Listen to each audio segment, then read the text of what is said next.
Welcome to Influential Entrepreneurs, bringing you interviews with elite business leaders and experts, sharing tips and strategies for elevating your business to the next level. Here's your host, Mike Saunders. Hello and welcome to this episode of Influential Entrepreneurs. This is Mike Saunders, the Authority Positioning Coach. Today we have with us Howie Zales, who's the founder of Viridity Entertainment Services, broadcast quality live stream. Howie, welcome to the program. Hey Mike, how you doing? Hey, doing really good. So I'm excited to talk with you because I know that given the climate the world is in, virtual and live stream is quite the hot topic. So I want to hear all about what you do, but get us started first with what's been your entrepreneurial journey leading up to your company that you founded? Great question. So I started HJZ Productions, my first company, back in 2000, while I was simultaneously working as a camera operator doing live professional sports and entertainment events. I knew I needed to fall back as a camera operator, the camera on my shoulder every time I worked, and I had the opportunity to start a company, a hiring company, where we would hire crews for the same type of events that I was working on. A good friend of mine who was working at MSNBC at the time called and said, "Hey Howie, are you available to work on a show that we're doing?" Imus in the Morning was a radio show that they were doing at the time, and once in a while they'd take the show on the road. And he asked if I would call and do it, and I said, "Sure." And he said, "By the way, do you have any friends? And we need some more camera operators." And then my business was born. Neat. Yeah. Well, you know what? Let's pause even right there just for half a second for a business lesson that I think people could take from this. How did how long had you known this person, and how did you stay networked and stayed in touch with him so that the call would have come in when it did? That's a great question. Actually, my friend Brian and I went to every grade level in school together, including college. We met in elementary school, continued in junior high and high school. We went to the same college because we had the same interest in television. And, we always kept in touch. And your network is the best example, the best way to, stay connected. That's kind of where I'm going is you didn't run Facebook ads and say, "Do you need a camera?" You didn't know to do that, and you didn't do it, and you just stayed in touch with people. And in reality, from what it sounds like, this person was almost, in a sense, a competitor of yours in the sense that he did what you did. So why would you be staying in touch with him to say, "Do you have any opportunities?" Because certainly he would take any opportunity out there. Well, lo and behold, the opportunity arose that he needed extra what he does, and he knew you did it. And hey, look at this. And it now has created opportunity. So I think that one thing that I love when I hear things like that is keeping, the KISS, keep it simple, but you keep in touch. So the stay in touch, the SIT system, but also opportunities present themselves all the time to us. We just have to be aware and then take advantage of them. So I love hearing that introduction. Yeah, and that's how our second company was born. Like you said, taking advantage of the opportunities that present themselves with the onset of COVID, and everyone in the TV business, like a lot of businesses across the world, was shut down, and we knew we needed to do something to have an income, and I looked into live streaming and what it was about, and did a lot of research, and kind of positioned myself that this is where we need to go. And a client that would have been a client of HJZ Productions called and said, "Hey Howie, we have this crazy thing. We need to interview 9 Major League Baseball players in 9 different cities, but the host can't leave her home. Do you have any ideas?" And you're like, ding. Ding. That's the definition of an entrepreneur, right? You have a problem, and you're as an entrepreneur, you solve your client's problems. I just think that is so amazing, because you could have, hypothetically, you could have been in a bad space mentally, all upset about, I don't know, who knows? You can't fly anywhere, so of course we can't make that happen. I've got a camera on my shoulder. Well, how do you think I'm supposed to make it happen? But you looked at it and it was like, okay, well, let's see what we can figure out here. And we don't need to get into these details, but I can only suspect that the first time or two that you did a virtual interview session compared to the one you do today or tomorrow is leagues different. Yes. You get it done. It's kind of like MVP, minimum viable product. You get it done, and it's a good product. But then you kind of go, hey, we could tweak and polish up and do it better. And each and every time, it becomes better and better and better. So you're serving your clients even better each time. So talk a little bit about what you're doing now, because as we know, at the time of this recording, we are June of 2021, and COVID happened. COVID is happening, and more of the world is opening up, but I have said this for months and months and months. I feel like when the floodgates open back up fully, that there will be an enormous amount of opportunities that were virtual only, that now these companies that were doing whatever it is, corporate events or retreats, they're going to have virtual components. So the need for virtual is not going to go away. You hit the nail on the head, exactly. And we call them hybrid events, right? A combination of both. And, like you mentioned, where you maybe had an event of 1,000 people show up prior, maybe 250 people show up now, and the rest and even more are all virtual, because people realize they can get a lot more done staying home. They don't have to travel. They can be more productive business-wise. They can be home with their families, still attend and get everything they need to get out of the conference or live event, and be just as productive. 100%. So let's talk about what would an example, you don't need to give specifics or names, but what would an example be of a hybrid event that maybe even, takes it to the next level? Like, typically you'd hear a hybrid event would do this and this, but what we do and we advise and enable our clients to do is this with hybrid, with engagement or interaction that really makes it better than the live event was, or a standalone virtual event. So coming together, the hybrid really takes on a whole new meaning.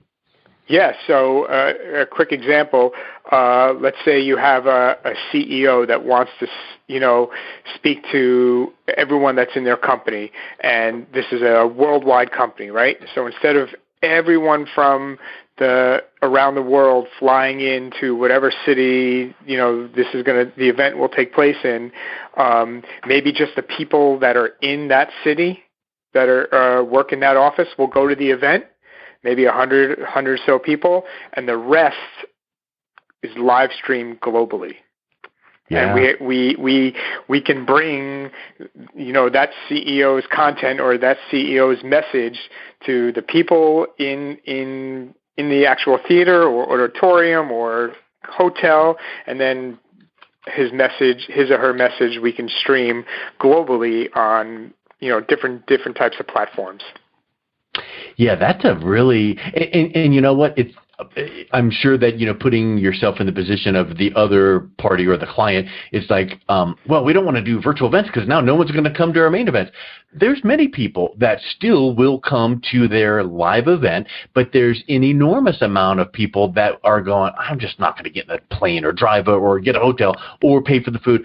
So, wow, I want to take advantage of this virtual event. So it opens up revenue streams for these companies. And like in the example about, like talking to your own company or whatnot, but there's going to be opportunity for revenue for the client, right? I mean, here's the live package or here's the virtual package. Exactly. And there's different ways to do it, right? If you buy the virtual package, maybe it's obviously less expensive because you're not traveling, but maybe you're able to download it and a permanent download and watch it back a number of times. Where if you're in person, it's you can't do that. Well, I mean, depending on the content, that right there could just be a massive selling point, because I know I've been to live events and I'm scribbling down notes and notes and notes, and at some point you miss something. Well, if you had attended virtually, or if you had access to the virtual recordings, now you can go back and watch or listen to them again. And just as a side note, I know that this sounds crazy, but I will watch, video recordings on like those, fast speed, so it sounds like the Chipmunks, but you can hear it and you can comprehend it, because I don't know the exact stats, but you can comprehend audio 2 to 3 to 4 times faster than what people can talk. So if you try that and listen back to it, you're going to comprehend that stuff, and you're going to pick up things from your notes that you didn't write down before. So I think that could be a really neat addition that companies can think of when they come back to doing live events. So talk a little bit about some opportunities you're seeing in the industry right now with the virtual content or virtual events. Yeah, so let's take it to like the sports world, right? So there's a ton of different sports out there, and we'll just say track and field for one. All these track and field meets around the country that don't get televised because they don't have the money to put it on TV, because obviously TV is very expensive. But maybe they have half of what it costs to do it on TV, so therefore the live streaming component of that is available to them. And now we're actually providing jobs, because we're providing jobs to camera operators, to TV crew that wouldn't necessarily have been working on that day, but because there's a live stream of a sporting event, now they're working. So we're providing jobs for people that wouldn't be working. We're providing airtime to these athletes that might not have been on television, so they're getting more name recognition. So it's like a win-win all around. Yeah, and I think we could probably spend 2.5 hours just going through case study after case study after case study. It's just really unbelievable where I feel the opportunity is, and let's make this point again. Maybe it took COVID to present the opportunity as needed, and then now building upon that. Whereas, many people before didn't even know what the heck a Zoom was, and now people are living on it. So being able to take events that were traditionally thought of as live only, now to be able to add that hybrid component in, creates added engagement, added exposure to the brand. It creates engagement to the attendee and audience. So I think that there's so many opportunities there. What are you seeing on the horizon for, moving forward? Because I know it's like the ever-changing, today we're doing things we weren't doing even a few months ago. What are you seeing on the horizon with respect to live streaming and virtual that people should be considering? Yeah, so we've done, for a number of our clients, we've done these live stream talk shows where instead of like the Capital Ones and the T-Mobiles and those types of companies spending millions and millions of dollars on producing a commercial and then buying the ad time, right? They do a live stream with some big name talent.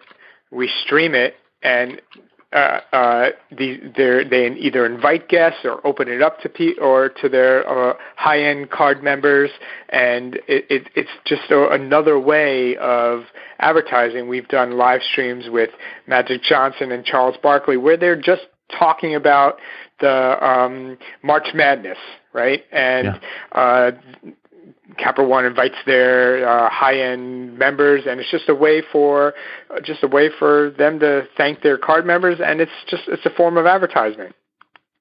Yeah, that's huge. Now, and for what entity paid for that as an example? Using that as an example. Actually, Capital One would have. Or whatever company we were doing for would have paid for it. So whatever client would say, we have the relationship with these stars, we want to pay Howie to do this, so here we go. Well, and again, we're just kind of brainstorming and being fun, but what could you do to even take that to the next level? You could have, for instance, maybe Capital, whoever the brand is, maybe they have to pay the stars $1 or $2 extra to stay on after the event because we've got the VIP session where after this virtual event, they're going to stay on and answer specific questions and kind of meet and greet virtually. And so we've already done it. Oh, look at that. See, that's where my mind goes, and you're already doing it, so that's awesome. We've done where we take live questions. We have someone that will, obviously look through the questions to make sure that nothing bad gets said. But we take live questions, and then we've done virtual meet and greet after the live stream. And these are just different, they can pay for different tier levels of productions based on what they want.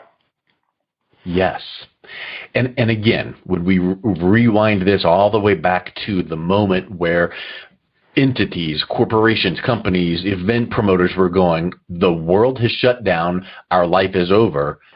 Someone out there started thinking, yeah, but what can we do to make this thing work? And it slowly started getting, and you guys have now captured this sector of the market to bring this to your clients. And so I think that is so spectacular. So kind of leave us with a final thought, Howie. What do you recommend people listening or companies listening? What is something that they can look around in their organization to either say, we could take advantage of virtual by doing something like this, and then what's the next step that you would recommend them taking? Yeah, if a company is interested in getting their message out there virtually, they can get in contact with us. And, we make it really simple. We have these high-end computer kits with high-def cameras, microphones, ring lights that we send out to the contributors that would be in a production, and we make it so simple for the people that are in the show, whether it's a CEO or a sports star. All they have to do is plug the computer in, connect it to the internet, and then with our technology, we can dial into the computer and focus the camera and zoom the camera, and we just make it simple for the contributors that are on the show. Unlike news events or news shows where you see, the bookcase behind the person that's out of focus, that's in focus, and the eyes are out of focus, that's not what we do. We're like super high-end broadcast quality live streams. See, I think that's a unique point, because some people would think, one more thing we got to deal with. We don't have the equipment. We got to go buy something. Make sure wait a minute, you're just going to send me this package and I'm going to unwrap it and go plug and play, and hands off, you guys are going to do all the stuff, and I just got to smile and talk and do what I already know to do. Now we're talking. Yeah, exactly. Very cool. Well, Howie, what's the best way people can reach out and connect with you guys? Yeah, our website is ViridityEntertainment.com. I'll spell it real quick. It's VIRIDITY Entertainment.com. We're available. You can reach me on LinkedIn at Howie Zales, Facebook at Howie Zales, Instagram at Howie Zales. And we have an offer that's going on right now that will end in about 2 weeks. Any first-time productions with us gets 10% off their first production. So. Excellent. Well, wonderful having you on today. Thank you so much for your time. Thank you. Super grateful. You've been listening to Influential Entrepreneurs with Mike Saunders. To learn more about the resources mentioned on today's show or listen to past episodes, visit www.influentialentrepreneursradio.com.